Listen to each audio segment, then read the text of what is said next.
ரிஷபராசிக்கார நண்பர்களே, ரிஷபராசியை பொறுத்த வரைக்கும் எல்லாருக்கும் நன்மை செஞ்சு நல்ல பேரும் வாங்கணும், எல்லாருக்கும் நன்மை செஞ்சு அதில் ஒரு சாட்டிஸ்ஃபேக்ஷனாக ஆகணும் அப்படின்னு நினைக்கக்கூடிய ஒரு குழந்தை ராசி மாதிரி ஒரு ராசி. இந்த ராசியை பொறுத்த வரைக்கும் இவங்க அடிப்பட்டு தேவையில்லாமல் மற்றவங்களால் கெட்ட பேர் வாங்கி என்ன கெட்ட பேர் வாங்கினாலும் இவங்க அன்பு வச்சவங்க மேலே மறுபடியும் போய் ஏறுவாங்க. குழந்த மாதிரி பண்ணிகிட்டே இருப்பாங்க. ஒரு தாய் குழந்தை அடித்தா மறுபடியும் எப்படி போய் ஏறும், குழந்தை தாய்கிட்ட எப்படி போய் ஏறும், அந்த மாதிரியே போய் பண்ண ஆரம்பிப்பாங்க. இவங்க எவ்வளோ பட்டாலும் திருந்த மாட்டாண்டா அப்படின்னு உங்களை நிறைய பேர் சொல்லியும் அன்புக்காகவும் பாசத்திற்காகவும் நீங்கள் செய்த செலவுகளும் நீங்கள் அனுபவித்த துரோகங்களும் நீங்கள் பட்ட கஷ்டங்களும் அவ்வளோ அதிகம். ஸோ இந்த ராசியை பொறுத்த வரைக்கும் பூமி தத்துவ ராசி அப்படின்னு சொல்லுவாங்க. ஒரு பூமி எப்படி எல்லாத்தையும் தாங்கிட்டு இருக்குது, போர் போட்டாலும் தாங்கிக்குது, வெட்டி வச்சாலும் தாங்கிட்டு இருக்குது, எத்தனை விஷயத்தை தாங்கிட்டு, அந்த மாதிரி தான் நீங்கள் பூமி தத்துவ ராசி. இந்த பூமி தத்துவம் அப்படிங்கிறது அதில் உங்களை ஃபுல்லாக காட்டிடுது. சுக்கிரனோட அதிபதி நீங்கள். சுக்கிரன் அதிபதியாக இருக்கிறதுனால இந்த ராசிக்காரர்களை பொறுத்த வரைக்கும் செல்வம், அழகு, சுபயோகம், சுபபோகம், கலை, காதல், குடும்ப வாழ்க்கை, வசதி, பொருளாதார முன்னேற்றம், இது எல்லாத்துலேயும் கொஞ்சம் முன்னாடி இருக்கக்கூடிய ஒரு ஆள் நீங்கள். ரிஷபராசிக்காரங்க முக்கியமான இயல்புகள் என்ன தெரியுமா? அமைதியான மனநிலை கொண்டவங்க, ரொம்ப அழட்டிக்க மாட்டாங்க. இருந்தாலும் ஒரு சில சின்ன விஷயம் தான் கூட ரொம்ப டீப்பாக மைண்டு வேலை செய்ய ஆரம்பிச்சிடும். வெளியே அழட்டிக்கிறத காட்டிக்க மாட்டாங்க. பொறுமையாக செயல்படுவாங்க. வாழ்க்கையில் நிலைத்தன்மையை விரும்புவாங்க. குடும்பம் மற்றும் உறவுகளுக்கு முக்கியத்துவம் கொடுப்பாங்க. உழைத்து சம்பாதிப்பதில் நம்பிக்கை வைப்பாங்க. யாரையும் எளிதில் நம்ப மாட்டாங்க. ஒரு முடிவை எடுத்தால் அதை மாற்ற விரும்ப மாட்டாங்க. பாதுகாப்பான வாழ்க்கையை உருவாக்க விரும்புவாங்க. பணத்தின் மதிப்பை நன்றாக அறிந்திருப்பாங்க.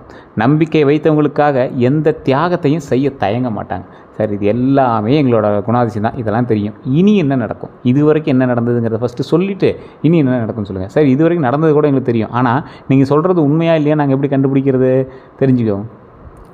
தற்போது ரிஷபராசிக்காரங்களுக்கு மனதில் என்ன தெரியுமா தோணிகிட்ருக்கு? என் உழைப்புக்கு முழு பலன் எப்போ கிடைக்கும், எவ்வளோ உழைக்கிறேன், கஷ்டப்படுறேன், இதே விட ரொம்ப சொகுசாகிறவனா நல்லா சம்பாதிக்கிறேன். ஏன் ராசி எப்படியா, இல்லை என்ன காரணம்? என் குடும்ப நிம்மதியாக வாழ என்ன செய்யணும் அதை சொல்லுங்கள். புதிய முதலீடு செய்வது சரியான நேரமா? இது முதலீடு பண்ணுற அளவுக்கு வருமானம் வருமா? என் வாழ்க்கை இன்னும் நிலையாக எப்போ உட்காரும் இப்படிங்கிற எண்ணம் உங்களோட மைண்டில் இருக்குது. இப்போ அதெல்லாம் கேட்கணும் அப்படின்னு தான் நீங்கள் வெயிட் பண்ணிட்டுருக்கீங்க. இது உண்மையாக இல்லையான்னு மறக்காம மெசேஜில் பதிவிடுங்க. மேலும் வருமான உயர்வு எப்போ கிடைக்கும், சொத்து சேர்க்கக்கூடிய திட்டம் என்ன பண்ணுறது, குடும்ப பொறுப்புகள்லாம் நான் எப்படி பார்க்குறது, குழந்தைகளோட எதிர்காலம் எப்படி இருக்குது, கடன் இல்லாத வாழ்க்கை எப்படி இருக்குன்னு பார்க்கணும் சார், எனக்கு ரொம்ப கஷ்டமாக இருக்குது சார் அப்படிங்கிறவங்க, தொழிலில் விரிவாக்கம் பண்ணலான்னு ஆசை இருக்குது சார், ஆனால் அதுக்கான ஸ்டெப் எடுக்கிறதுக்கு என்ன பண்ணுறதுன்னு தெரியல. இந்த மாதிரி பல சிந்தனைகளை அதிகமாக ஓட்டிகிட்டு இருக்கிற ராசி இந்த ரிஷபராசி. ரிஷபராசி சாதாரணப்பட்ட ராசி கிடையாதுங்க, மைண்ட் நல்லா தெரிஞ்சுக்கோங்க. ரிஷபராசிங்கிறது ஒரு ஆன்மீகம் சார்ந்த ஒரு உள்ளுணர்வு சார்ந்த ராசி. சுக்கிரன் அவ்வளோ சீக்கிரம் நார்மலாக இருந்துட மாட்டார். சுக்கிர திசை இருக்குது அப்படின்னா நீங்கள் பிரபலமான ஒரு ஆளாக மாறிட்டுருக்கீங்கன்னு அர்த்தம். அதே போல் சுக்கிரனே உங்களோட ராசி அதிபதியாக இருந்தால் அப்போ நீங்கள் உங்களோட வாழ்க்கையில் எதை செஞ்சாலும் பிரபலமாகிறதுக்கான வாய்ப்புகள் இருக்குது.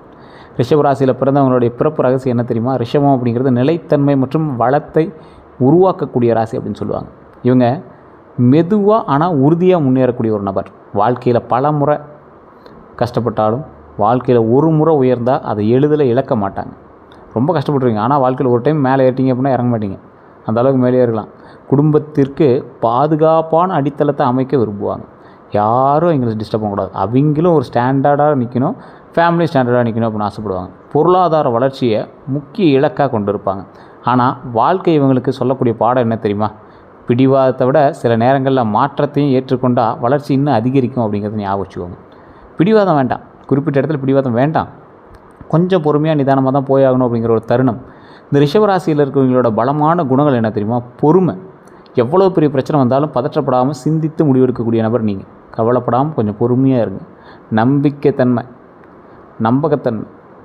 ஒரு பொறுப்பை ஏற்றுக்கொண்டால் அதை முழுமையாக நிறைவேற்றுவாங்க.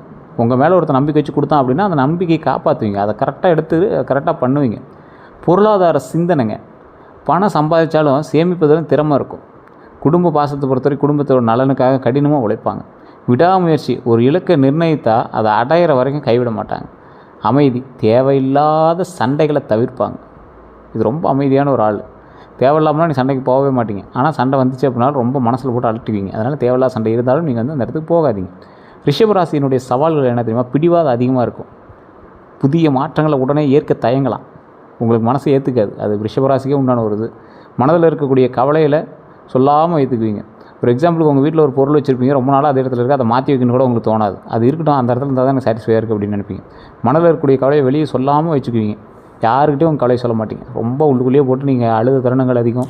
உங்களுடைய அழுகையை தொடுத்த தலைவாணியும் அதோட பெட்ஷீட்டும் ரொம்ப அதிகம். அதே போல் உங்களுடைய மேலே இருக்கக்கூடிய இந்த ராசியை பொறுத்த வரைக்கும் ஒரு இடத்துல நீங்கள் கஷ்டப்பட்டீங்க அப்படின்னா உங்களுடைய கண்ணீர்களை துடைப்பதற்கு மற்றவர்களை விரும்ப மாட்டீங்க. நீங்களே உங்களோட கண்ணீர் துடைச்சிக்கிங்க. உங்களோட தலைவாணிக்கும் பெட்ஷீட்டுக்கும் உங்களுடைய வீட்டு 4 சுவர்களுக்கு மட்டும் தான் தெரியும் உங்களோட கஷ்டம். அதிக பொறுப்புகளை ஏற்றுக்கொள்ளுவாங்க. சில நேரங்களில் சோம்பேறித்தனமும் வரலாம். நம்பியவர்களால் துரோகம் மனதில் ஆழமான காயத்தை ஏற்படுத்தியிருக்கும். சில நேரங்களில் நான் எல்லாருக்கும் நல்லது செய்தோம், ஏன் எனக்கு இப்போ நடக்குது அப்படிங்கிற சில கேள்விகளும் உங்களுக்குள்ளே இருக்கும். மற்றவர்கள்ட்ட எப்படி பழகுவாங்க அப்படின்னா மரியாதையாக பேசுவாங்க. மரியாதையான, அதாவது இந்த ராசிக்காரங்க ரிஷப ராசி பொறுத்த வரைக்கும் மரியாதையை பேசக்கூடிய ராசி. தேவையான அளவுக்கு மட்டுமே பழகக்கூடிய ராசி. உதவி செய்ய தயங்க மாட்டீங்க. வாக்குறுதியை காப்பாற்ற முயற்சிப்பாங்க. நெருக்கமான உறவுகளை மிகவும் மதிப்பாங்க. இந்த ராசி நெருக்கமான உறவுகளை மிகவும் மதிக்கக்கூடிய ராசி அப்படின்னு சொல்லுதுங்க. இந்த ராசியை பொறுத்த வரைக்கும் இன்னொரு ஹைலைட்டான விஷயம் என்ன தெரியுமா? ஒரு முறை நம்பிக்கை உடைஞ்சி அப்படின்னா மீண்டும் பழகுவது மிகவும் கடினம். உங்கள்கிட்ட யாராவது நம்பிக்கையை இழந்துட்டான் அப்படின்னா அவன் மேலே நீங்கள் என்ன பண்ணாலும் நம்பிக்கை வைக்க மாட்டீங்க. அவ்வளோதான் அப்படிங்கிற மாதிரி தான். மற்றவர்கள் இவர்களை எப்படி பார்ப்பாங்க தெரியுமா? பலர் இவங்களை அமைதியானவராகவும் நம்பிக்கையானவராகவும் நம்பகமானவனாகவும் உழைப்பாளராகவும் குடும்ப பாசம் கொண்டவராகவும் பொறுப்பானவராகவும் பார்ப்பாங்க. இதெல்லாம் நீங்கள் இருக்கீங்களா அப்படின்னு சொல்லுங்கள். அப்போல்லாம் ஒன்றும் இல்லையே சார் அப்படின்னு நீங்கள் நினச்சாலும், ஆனால் நீங்கள் இந்த அளவுக்கு ஒரு ஐடென்டி பர்சன் தான்.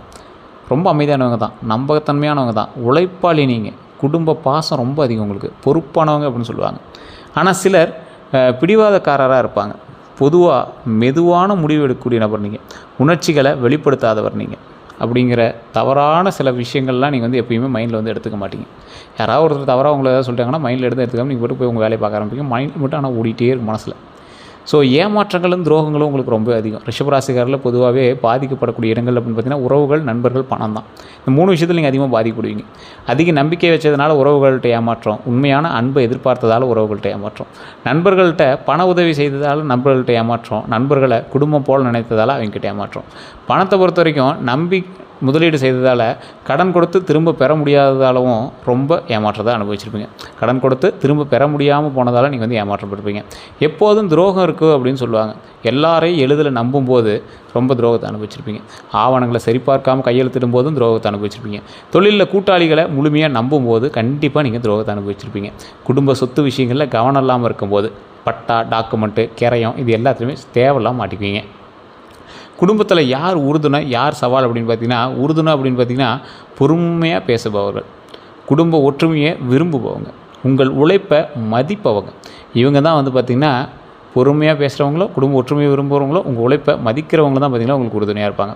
சவால் அப்படின்னா பொறாமை கொண்ட உறவினர்கள், பண விஷயத்தில் சுயநலம் காட்டுபவங்க, உங்கள் வெற்றியை விரும்பாதவங்க தான் உங்களுக்கு சவாலான நபர்கள் அப்படின்னு சொல்கிறாங்க. ரிஷபராசிக்கு ஏற்ற தொழில்கள் அப்படின்னா ரியல் எஸ்டேட் பண்ணுங்கள், கரெக்டாக இருக்கும். ஒரு சிலருக்கு செட் ஆகும், ஆனால் ஜாதகம் தசாபுத்தி பார்க்கணுங்க. விவசாயம் பொறுத்த வரைக்கும் பரவாயில்லையாக இருக்கும். வங்கி மற்றும் நிதித்துறை ரொம்பவே பரவாயில்லையாக இருக்கும். நகை வியாபாரம் ரொம்ப அருமையாக இருக்கும். ஆடை வியாபாரம் ரொம்ப அருமையாக இருக்குங்க. உணவு தொழிலில் நல்ல ஒரு முன்னேற்றம் உண்டு. கட்டுமானம் நல்ல முன்னேற்றம் உண்டு. கால்நடை வளர்ப்புக்கு நல்ல முன்னேற்றம் உண்டுங்க. கலை மற்றும் இசையில் நல்ல முன்னேற்றம் உண்டு. அழகு மற்றும் ஃபேஷன் துறையை பொறுத்த வரைக்கும் நல்ல முன்னேற்றம் உண்டுங்க. ஹோட்டல் தொழிலில் சொத்து முதலீடு இதெல்லாம் வந்து ரொம்ப ஒரு பவராக இருக்கும். உங்களுக்கு கொஞ்சம் பொறுமையாக பார்த்து பண்ணிங்க அப்படின்னா அதுலேயுமே நல்ல முன்னேற்றம் உண்டுங்க. இந்த ராசியை பொறுத்த வரைக்கும் இனி எப்படி தொழில் செய்கிறது, இனி தொழில் எப்படி இருக்கும் அப்படின்னு கேட்டிங்கன்னா, பொதுவாக தொழிலில் மெதுவான ஆனால் உறுதியான வளர்ச்சி உங்களுக்கு உண்டு. புதிய முதலீடு வாய்ப்புகள் உண்டு. பழைய முயற்சிகளுக்கு பலன் உண்டு. பதவி உயர்வுக்கான வாய்ப்பு உண்டுங்க. வெளிநாட்டு தொடர்புகள் அதிகரிக்கக்கூடிய ஒரு காலகட்டமாக இருக்குது. செய்வன பழிக்குமா அப்படின்னு கேட்டால், கந்திஷ்டி இருக்குமா அப்படின்னு கேட்டால், பாரம்பரிய நம்பிக்கைகளின்படி உங்கள் பொருளாதார வளர்ச்சியை பார்த்து சிலர் பொறாமப்படலாம்.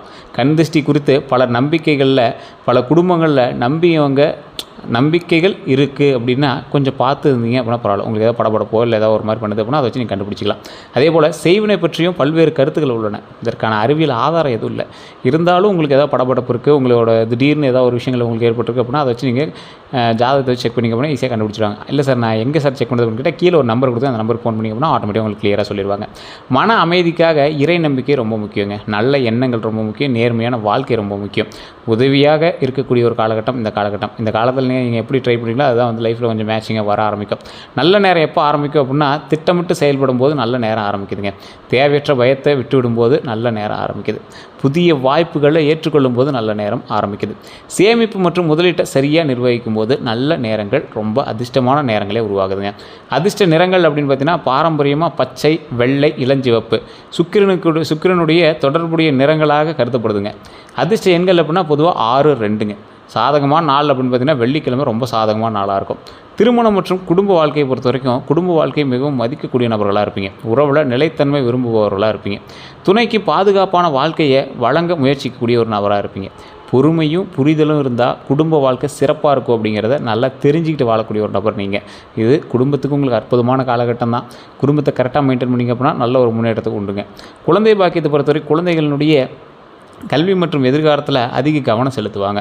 ஒழுக்கம் மற்றும் நல்ல பழக்கங்களை கற்றுக் கொடுக்க விரும்புவாங்க. வண்டி வாகன யோகத்தை பொறுத்த வரைக்கும் வசதியான வாகனங்களை விரும்பக்கூடிய நபர் நீங்கள். குடும்ப தேவைக்காக வாகனம் வாங்கக்கூடிய வாய்ப்பு இருக்குது.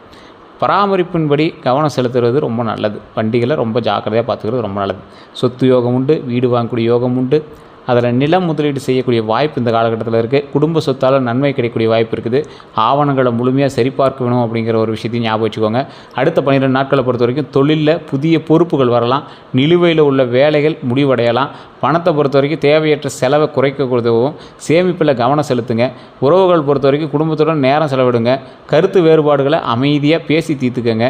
மனநிலையை பொறுத்த வரைக்கும் எதிர்கால திட்டங்களை வகுக்க நல்ல நேரமாக அமையுது. அவசர முடிவுகளை தவிர்த்துக்கோங்க.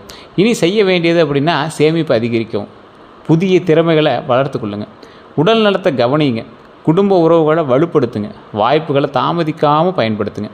செய்யக்கூடாததுன்னு பார்த்தீங்கன்னா பிடிவாதமாக முடிவு எடுக்கிறது மாட்டிக்குவீங்க. எல்லாரையும் முழுமையாக நம்புறதை தயவுசெய்து தவிர்த்துக்கோங்க. தேவையற்ற செலவுகளை குறைங்க. கோபத்தை மனதில் வச்சுக்காதீங்க. ஆவணங்களை சரிபார்க்காமல் ஒப்புதல் அளிக்காதீங்க. நீங்கள் வேலை செஞ்சிட்ருக்கீங்க, வேற எங்களோட டாக்குமெண்ட்ஸ் தான் அதுனா கூட நீங்கள் ஆவணங்களை சரிபார்க்காமல் தயவுசெய்து எதுக்கு நீங்கள் ஓகே பண்ணாதீங்க, அக்செப்ட் பண்ணவே பண்ணாதீங்க. பரிகாரங்கள் அப்படின்னு பார்த்திங்கன்னா பாரம்பரிய நம்பிக்கைகளின் அடிப்படையில் வெள்ளிக்கிழமை மகாலட்சுமி வழிபாடு ரொம்ப நல்லது. அம்மன் தரிசனம் ரொம்ப உங்களுக்கு வந்து முன்னேற்றத்தை கொடுக்கும். பசுக்களுக்கு உணவளிக்கிறது, அன்னதானம் வணங்குறது அதெல்லாம் ரொம்ப நல்லது. அன்னதானம்னா ரொம்ப காஸ்ட்லியாக வணங்கணுமா சார்? அப்படிலாம் ஒன்றும் கிடையாதுங்க. ஒரு 10 பேருக்கு அன்னதானம். உங்களால் ஒரு 10 பேருக்கு உணவளிக்க முடிஞ்சு அப்படின்னா அந்த இடத்துல நீங்கள் தான் ஒரு பெரிய ஆளாக இருப்பீங்க. பசுக்களுக்கு உணவளிக்கிறது உங்களுக்கு முடிஞ்சால் கொடுங்க. அதே போல் தாய் தந்தர் இருக்கிறவங்க கீரை கொடுக்காதீங்க. அகத்திக்கீரை கொடுக்கக்கூடாது. வாழைப்பழம் ஏதோ ஒரு உணவோ ஏதோ ஒன்று கொடுத்தீங்கன்னா ரொம்ப நல்லது. அதே போல் ஏழைகளுக்கு ஆடை தானம் கொடுங்க, ரொம்ப நல்லது. வீட்டில் தீபம் ஏற்றி பிரார்த்தனை செய்தால் ரொம்ப அற்புதமான ஒரு காலகட்டமாக உங்களுக்கு காலகட்டம் வருது. தியானம் மற்றும் மன அமைதியை வளர்த்தா ரொம்ப நல்லதாக இருக்குங்க. இதில் ஒரு 3 விஷயத்தை நான் மெயினாக சொல்லணும். நிறையா வீடியோக்களை சொல்கிறது தான். நிறையா பேர் திருமணத்துக்கும் குழந்தைகளுக்கும் ரொம்ப அதிகமாக ஏங்கி தவிக்கிறவங்க நிறைய பேர் இருக்கீங்க. அவங்களுக்கு ஃபஸ்ட்டு சொல்லக்கூடிய ஒரு பாயிண்ட் என்ன அப்படின்னா, குடும்பம் திருமணம் ஆகணும் அப்படின்னா திருச்செங்கோடு அர்த்தநாரீஸ்வரர் ஆலயம் குடும்ப சமேதராக வாழுவதற்கு அது ஒரு அற்புதமான ஸ்தலம். குடும்பத்தில் ஏதாவது சண்டை சச்சரவுகள் இருந்தாலும் அந்த கோயிலுக்கு போயிட்டீங்கன்னா ரொம்ப நல்லாயிருக்கும். அதே போல் திருமணம் ஆகி கொஞ்சம் செட் ஆகாதீங்க, திருமணத்துக்காக வெயிட் பண்ணிட்டு இருக்கீங்களா, அந்த கோயிலுக்கு போயிட்டு வாங்க.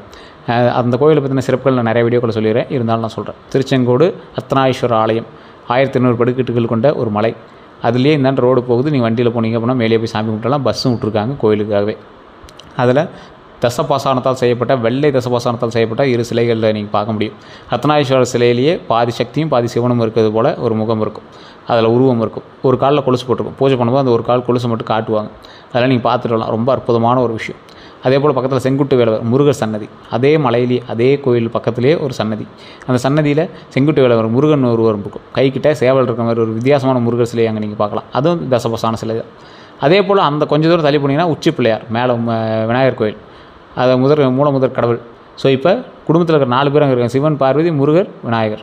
இப்போ 4 பேரும் ஒரு சேர குடும்ப சமேதர்களாக காட்சியளிக்கக்கூடிய இடம் அதுதான். நீங்கள் படிக்கட்டில் போனீங்க அப்படின்னா 1200 படிக்கட்டில் அந்த படிக்கட்டில் போகும்போது மேலே வந்து பார்த்தீங்கன்னா 60 அடி பாம்பு சிலையை நீங்கள் பார்க்க முடியும். அற்புதமான சிலை. நிறையா பேர் இன்றைக்கெலாம் அங்கே பரிகாரங்கள் அது நல்லா பண்ணிகிட்ருக்காங்க. நீங்கள் அந்த சிலையை தரிசிச்சிங்க அப்படின்னா போதுமானது. அந்த மலைகளில் நிறைய இடத்துல பாம்பு உருவத்தை பார்க்க முடியும். ஸோ அந்த கோயிலுக்கு போயிட்டு இருந்தீங்கன்னா உங்களுக்கு ஒரு மிகப்பெரிய நாகம் சம்மந்தப்பட்ட விஷயங்கள், சிக்கல்கள் சம்மந்தப்பட்ட விஷயங்கள் எல்லாமே தீரக்கூடிய ஒரு அற்புதமான ஒரு ஸ்தலம். அதே போல் திருமண விஷயங்கள் 2 பேர் சேருவதுன்னா நாகம் தான் காட்டுவாங்க.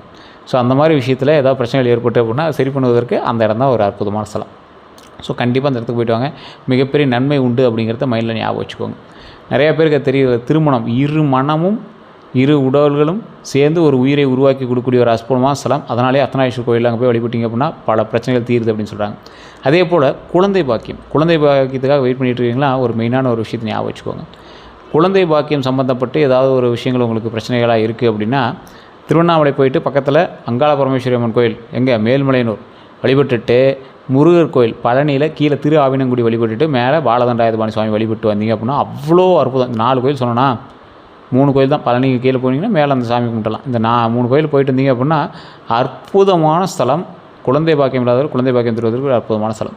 கண்டிப்பாக மிகப்பெரிய நன்மை உண்டு. வண்டி வாகனத்தில் கொஞ்சம் பார்த்து எச்சரிக்கையாக போயிட்டு வாங்க. அது ரொம்ப நாட்களாக விருஷப ராசிக்கு ஏற்கனவே சொன்ன ஒரு விஷயம் அப்படின்னு ஞாபகம் வச்சுக்கோங்க. அதே போல் ஆண்களாக இருந்தால் பெண்கள் விஷயத்திலும், பெண்களாக இருந்தால் ஆண்கள் விஷயத்திலும் சின்ன சின்ன சிக்கல்கள் இருக்கும் பட்சத்தில் கொஞ்சம் பார்த்து நிதானமாக நடந்துக்கோங்க. கெட்ட பேர்களை வாங்குவதற்கான வாய்ப்புகள் அதிகம். அப்படி யாராவது இது வரைக்கும் வாங்கியிருக்கீங்களா இன்னும் மறக்காமல் சொல்லுங்கள். அந்த விஷயத்தில் கொஞ்சம் எச்சரிக்கையாகவும் இருங்க. இந்த ராசிக்கு இன்னொரு விஷயம் சொல்லணும். நிறைய பேர் இந்த வசியம் சம்மந்தப்பட்டது ஏதாவது உங்களுக்கு இப்படி பண்ணுறாங்க அப்படி பண்ணுறாங்க சார், என்னன்னே தெரியல சார், சிக்கல்கள்லாம் தீர்க்கணும் சார் அப்படிங்கிறவங்களாம் கீழே ஒரு நம்பர் கொடுத்துருக்கேன். பிரபல ஜோதிடருடைய நம்பர் தான் அது. உங்களுக்கு விருப்பம் இருக்கும் பட்சத்தில் மட்டும் பண்ணலாம். இது உங்களுடைய விருப்பத்தின் பேரில் நீங்கள் வந்து பண்ணுங்கள். அது வந்து ஒரு பிரபல ஜோதிடர், கிட்டத்தட்ட ஒரு 200க்கும் மேற்பட்ட ஜோதிடர்களுக்கு ஆசான், குரு அவர். ஸோ நீங்கள் உங்களுக்கு வேணும் அப்படின்னா அதுக்கு சம்மந்தப்பட்டு நீங்கள் கேட்கலாம். இல்லை ஜோதிட ரீதியான சந்தேகங்கள் கேட்கலாம். உங்களோட லைஃப்பை அடுத்து என்ன ஸ்டெப் எடுக்கணும் அப்படிங்கிறது கேட்கலாம். உங்களுக்கு எந்த சந்தேகமாக இருந்தாலும் எங்கிட்ட கேட்டு நீங்கள் தீர்த்துக்கலாம். ஏதாவது தகவல் வேணும் அப்படின்னா ஜஸ்ட் நீங்கள் ஃபோன் பண்ணி கேட்டுக்கோங்க. கமெண்ட் செக்ஷனில் உங்களோட கருத்துக்களை பதிவிடுங்க. நீங்கள் கண்டிப்பாக வணங்க வேண்டிய தெய்வம் அப்படின்னா துர்க்கையம்மன் வழிபாடு ரொம்ப முக்கியம். சுக்கிரன் வழிபாடு அப்படின்னு சொல்லுவாங்க. சுக்கிரன் அப்படின்னா வண்டி வாகனங்கள் எப்பயும் சுத்தமாக வச்சுக்கணும். உங்களுடைய ராசி அதிபதி சுக்கிரன். அதே போல் கலைத்துறையில் ரொம்பவே நீங்கள் வந்து வளர்கிறதுக்கான அதிகம். ஸோ உடம்பையும் நீங்கள் பார்க்கக்கூடிய ஒரு பார்த்தா அழகாக இருக்காண்டா அப்படிங்கிற அளவுக்கு நீங்கள் வந்து உங்களை நீங்கள் டியூன் பண்ணிட்டீங்க அப்படின்னா ஆட்டோமேட்டிக்காக உங்களுக்கான விஷயங்கள் எல்லாமே உங்களுக்கு கிடைக்க ஆரம்பிக்குது. அதாவது சுக்கிரன் வந்து வலுப்பெறுது உங்கள்கிட்ட. ஸோ அந்த மாதிரி விஷயங்கள் ஏதாவது இருந்ததுன்னா அதை சரி பண்ணிங்க அப்படின்னாவே உங்களுக்கு வந்து வாய்ப்புகள் அமையும். வேறு எந்த சந்தேகம் இருந்தாலும் மறக்காமல் கால் பண்ணி பேசி தெரிஞ்சுக்கோங்க. எல்லோருக்கும் நன்றி நண்பர்களே. இதுவரை நம்ம சேனல் சப்ஸ்கிரைப் பண்ணாமல் தான் சப்ஸ்கிரைப் பண்ணிக்கோங்க. பதில் பெல் பண்ண மறக்காமல் ப்ரெஸ் பண்ணிக்கோங்க. ஆல் பண்ணி கிளிக் பண்ணிக்கோங்க. அதே போல் ஃபேஸ்புக்கில் பார்த்தீங்கன்னா ஃபாலோ பண்ணிக்கோங்க. நன்றி நண்பர்களே.